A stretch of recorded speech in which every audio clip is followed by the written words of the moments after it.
My wife is trying to divorce me, and it's not for one of the reasons that the normal person would suspect: cheating, getting bored, moving on, just drifting apart. Oh no, it's much worse than that. And yes, it involves her mother, it involves a lot of money, and it involves something that I don't even want to speak about. My wife divorced me for $500,000 alimony after she was brainwashed by her mother, and now she's begging for me to take her back. Every single person in this world has a price that they would give up anything for, that they would do anything for. For some, it's money. For others, it's fame, a certain person, or even an experience. Something that would make them drop their morals or do something they would normally not do. My grandfather used to tell me that, but I don't believe him. I thought he was a shallow old man whose kids hated him and who was lonely. Our whole family hated him due to how bitter and problematic he was. I was the only one who visited him when he was sick. I've always had a bit of a soft heart, especially when I see that someone's in pain. In his last few days, he told me his regrets in life, and he did indulge in all of the earth pleasures and debauchery, no matter who he hurt. By the time he was my age, his wife despised him and his children barely knew him. He told me that his price was what turned him into this. My reward for being there for him. He left me the burden of his fortune to me. It was the worst thing that he could have done. I had no use for that money, and my life was complete. I had a beautiful wife, a son, and a house in a good neighborhood. Then he ruined it by leaving me the money. When I found out about it, I told my wife and said I was going to donate it. Mala told me I was crazy to donate the money. Lightning does not strike twice in one place. She told me that we could change our lives, maybe invest the money, buy some new furniture, or even go on a holiday for the first time in years. Mala was delighted in the days when I was claiming the money. She did not even want to cook. She told me to buy takeout since, we would have money soon. I thought she was just excited like a normal person would be. She was not like me, who grew up around money and had a great indifference to it. Little did I know that the money was her price. That was the price she would use to betray me. I did not see it coming. I was left out in the cold, barely alive, and it reminded me of a song that my mother often sang to me. Unable to let go of the fact that my father was busy with our maid. Yep, I had a very happy childhood. My wife went to visit my mother-in-law Monday. She sent me divorce papers on Friday. I had a weekend to process it and try to understand why she would do this to me. She would not see me, she would not open my text or answer my calls, and her mother messaged me and told me that my wife had decided that she and I were no longer in the same position in life, and she needed to end the marriage. This was something new to me since we had just celebrated 10 years together. My heart dropped, cracked into a million pieces, and I have carried it with me ever since. My wife sued for alimony and got a third of my inheritance, which was $500,000. I did not hear it from her after that because she and her mother were enjoying my money. She allowed that shallow woman to tell her that she was now too good for me. It disgusted me that I've been living with someone who was with me because she could not find someone better. I knew that it could never have been Mala's idea, not in the way that her mother seemed so interested in the money. She asked me so many questions about it and even reprimanded me for never mentioning that I came from money. I told her that I did not even want the inheritance money because it was a due. It causes problems. I did not want to let it get to my head, like my grandfather let happen to him. I was a family man and would remain loyal to my wife and son to the day that I die. I would not die alone like my grandfather. The opposite of what I wanted happened. I suffered a very ugly divorce where my wife accused me of things that I have never done. She listened to her mother, who's a very good manipulator, as if she had forgotten why her siblings don't talk to her. The woman's ruined friendships and relationships due to being a loudmouth and a liar. She has not had that much interest in my relationship with her daughter over the years. But when there's a mentioning of money, she hatched a plan. Well, she fed Mala lies that she would be able to take care of herself with that money and would not need a husband. Mala even gave me full custody of our son because she was convinced that she was going to have an amazing single life. At least she did not take my son with her and turn him against her. She thought that she had won, not knowing that she was dealing with the worst crook of all. The news hit the town hard. Many were in shock at what she had done. She's been married for over 40 years. How could she do something like that? Well, alas, she could. My mother-in-law soon ran away with her affair partner, who happened to be her best friend's husband. Her best friend, Ingrid, had been her partner in crime and causing havoc for years in our town, so many people thought it was good riddance. Everyone knew that they were not true friends, just fair-weather friends, and all this happened 2 weeks after my divorce was finalized, and I paid out alimony to my wife. She was at my door by the end of the day, and sobbing. I thought maybe the shock of her mom cheating on her father was making her cry, but oh boy, was I wrong. She confessed to me that she's been so stupid to believe her mother. She said she wished that she's never gone through with what her mom told her, even though she loved me. I asked her if she was not the same person who said that I was emotionally abusive to her when I've never raised my voice at her. She sobbed till her face was wet with tears, and she said that she was wrong. She's been a very bad wife and was very hurt. I asked her if she was hurt, then what would I be? She could not be hurt when she looked me in the eyes and told me that she felt nothing for me at all. No, she was just feeling bad because the person that she trusted left. So I asked her for, how much money her mother took. She was shocked, asking me how I knew about it. She never told anyone about it, and I told her that I guessed her mom made her divorce me so that she would have access to the money. I just did not know that she would scam her like this. She did not even try to spend her money slowly. Mala looked me in the eyes and said that her mother had cleaned her out. She did not even leave a single cent. Right then, I had to laugh due to my shock, and I was silent for a moment as I tried to process how quickly karma had worked. I could not help. I laughed in her crying face. She was horrified and asked me how I could be so sadistic. My answer was that she did this to me. The man that she thought was a fool was no more, and this place was a man who did not give a damn what happened to her. I told her that my son was coming back from practice soon and that he did not need to get upset by seeing her here. So I kicked her out. The irony was that it was raining outside. How did I feel? Well, absolutely nothing. Just glad that she had learned her lesson, and I told her not to trust that woman, and she did not listen. Those were her consequences. That was her price. Did she not learn from what I told her about my grandfather? I guess some people never learn. Update number 1. She's back. Yeah, she's back in my house, sleeping in the guest room. How did she get here, you might be wondering? Do not be mistaken, I still loathe her with every fiber of my being. When I see her, I wish her a world of pain. I want her to just feel how I feel, because even after all that, I love her. She ripped my heart out and took it with her, and I'm a slave to those feelings, and this has led to her being back in my house. My son better not find out about this because he will not forgive me. My son hates her, even more than I do. He's been going to therapy, but it's not really helping. He stays in his room, is so gloomy, and is always listening to music.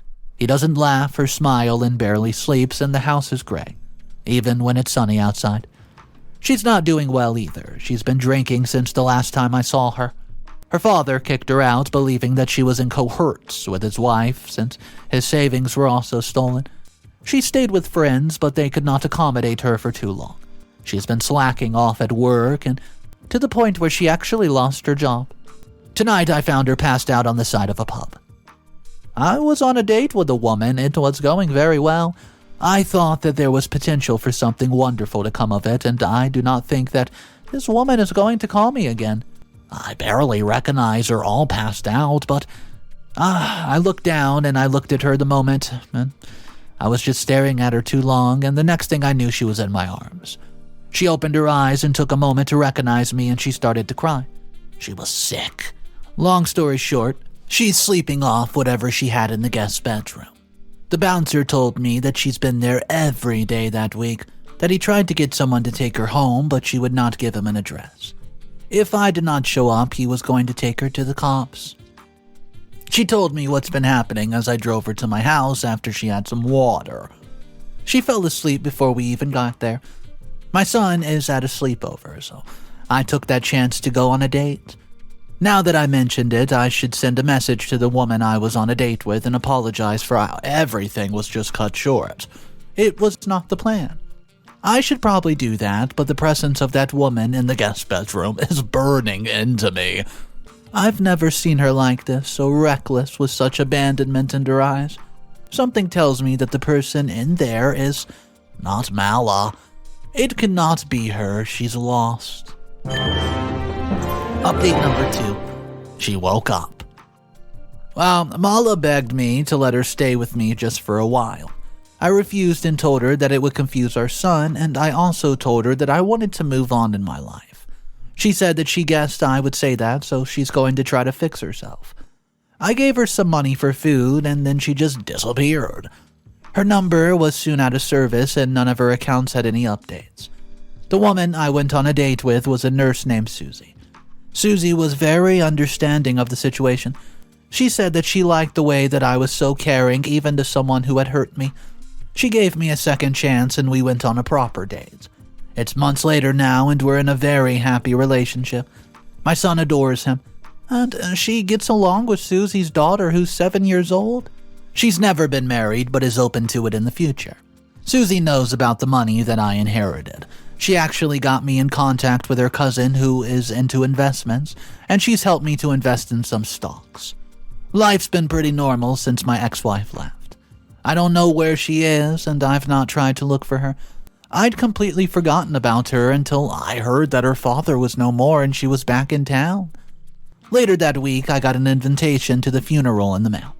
Something told me that it was her. She sent me a message with a new phone number afterward, and she said that she's made some progress and is working on herself. She wants to see me and to apologize for what happened. She also wants to have a more active role in her son's life. I told her that I could not attend the funeral. I have a girlfriend and she would not like that. I told Suzie about it, but she was surprisingly okay with that. She said that my son deserved to go to his grandfather's funeral. Therefore, at the end of this week, we're going to the funeral, and I'm not looking forward to it at all.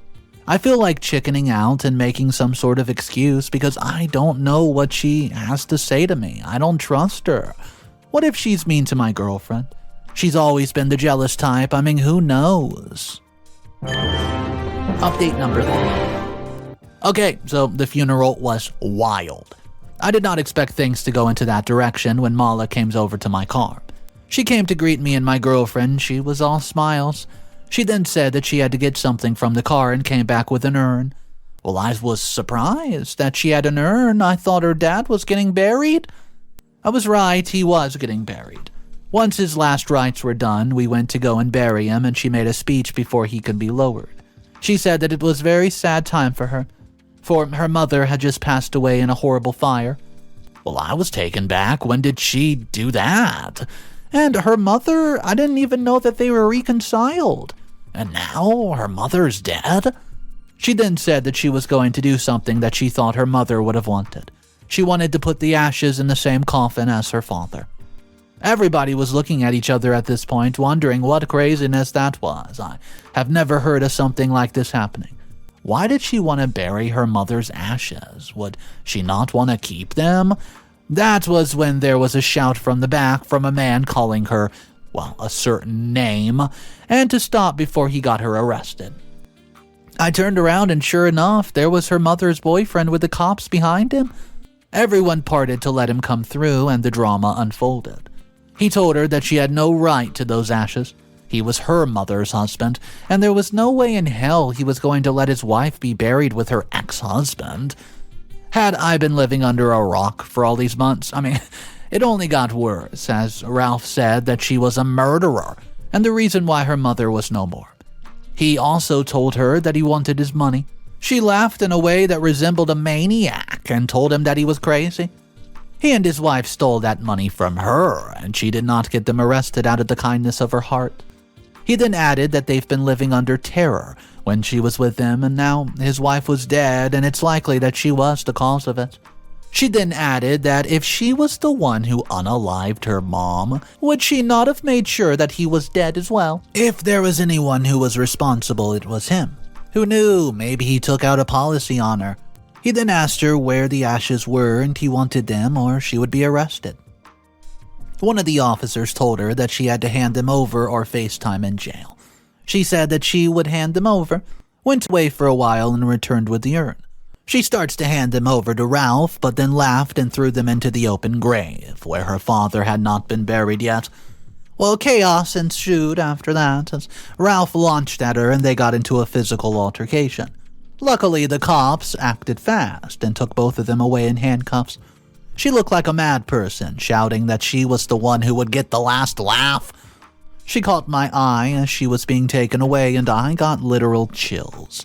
Guess I should have just stayed at home, huh? Update number 4. Hey guys. Tonight I was going to propose to Suzie. We're both older and don't play games. She practically lives at my house anyways, and she loves my son a lot. I help out with taking her daughter to and from school when she has a day shift and helps with any errands that she needs to run. We've both admitted to each other that we have a symbiotic relationship and make life easier for one another. My best friend is the only one who knows about the engagement, and he helped me pick a beautiful ring out for her. I was sweating bullets all day, worried that she would say no, and if she did, then I hoped it would mean, not the end of our relationship. I still wanted and needed her in my life. Ideally, I would have preferred that she took the next step with me. I took Suzie to a very nice 5-star restaurant and spared no expenses. She was shocked that I took her to such an expensive restaurant. I preferred to cook at home than to eat out, and, when we did eat out, it was somewhere affordable. We had a good conversation as we had dinner, but I was nervous and excited. Finally, the time came for me to propose. I decided to hide her ring in a milkshake. She loves milkshakes a lot and will have any time of the day. I had them make it exactly to her liking and hid the ring in there. Then I waited. She drank the milkshake while I watched with bated breath. And then she starts choking. She was heaving as if something was stuck in her throat, and my worst fears came true. She swallowed the ring, so I called for help. As I was trying to get it out of her throat, I noticed that the ring was afloat at the top of the milkshake. What the hell was she choking on then? She struggled to speak, but managed to say a single word. Nuts. It had been nuts that she was allergic to, and I knew about this, so I specifically instructed them not to put nuts of any type in her meal. I successfully administered an EpiPen, and luckily she did not get worse. A couple minutes later, she was feeling better. She saw the ring and immediately said yes, but the evening was ruined. I was mad because they ignored the instructions that I'd given them. Well, I excused myself, saying that I was going to go and pay the bill. I immediately marched up to the manager and demanded to know what had happened. I'd instructed them to not put any nuts in her food. And I demanded to see the person who was serving it. A lady came to us and she showed us her notepad. She said that I had told her to cancel that requirement as I made a mistake about what she was allergic to. It was berries, not nuts. I argued with her and told her that I've never said that. I did not want nuts. Berries were okay. We took a look at her notepad and she had clearly written berries after crossing out the nuts. The manager then said that we would look to the footage, as it wouldn't, help with anything. It was already so angry of making, and so I said that we would leave. I was in two minds about suing them for making such a milkshake. That is until I noticed that the ring that our waitress was wearing. It was the promise ring I bought for my ex-wife. I asked her where she got it from, and she starts to stutter. I asked her if she made a deal with my ex-wife. She better be honest because I will call the police. In addition, there's cameras all over the establishment if she wants to play games. She burst out crying and said that she had no choice. She said that the woman had seen her stealing money from a register, and she said that she would stay silent if she helped her with something. I asked how the woman even knew that I was going to be here, and she said that she did not know. I decided to leave her be, and her boss was going to deal with her, and I took my fiancé and I left. When I got home, I called my best friend and questioned him on whether he had told anyone that I was going to propose. He admitted that he told my wife, but he told her not to say anything, and it was clear that she blabbed her mouth to someone, who then told my ex that I was trying to propose. After getting off the call, I wrote a strongly worded message to my ex, telling her that we're over. I'm moving on, and I did not want her in my life. If she wanted to see the bad side of me, then she would. I was not going to allow her to spoil my future like she did my past. After sending her that message, I blocked her on every single platform. One more peep from her, and she's going to see the side of me that, well, she is never wanting to see. She's the one who decided to divorce me. She should just accept that we're done. Also, when did she even get out of jail? No one told me about that. Update number 5. Well, I told her that if she tried anything, I would make sure that she regretted it. She decided to ignore me. The house next door to us went on sale and she tried to buy it. She soon came to find out that she's been blacklisted by the realtor. She tried to buy a flat apartment a few blocks from us, and once again she found out that she's been blacklisted. That's because after she sabotaged my entire engagement, I talked to a friend in the real estate industry and told them not to sell to her. He spread the word to the other people in the industry that she's not going to be able to rent or buy an apartment in the surrounding vicinity. When she found out about it, she decided to show up at my workplace and make a scene.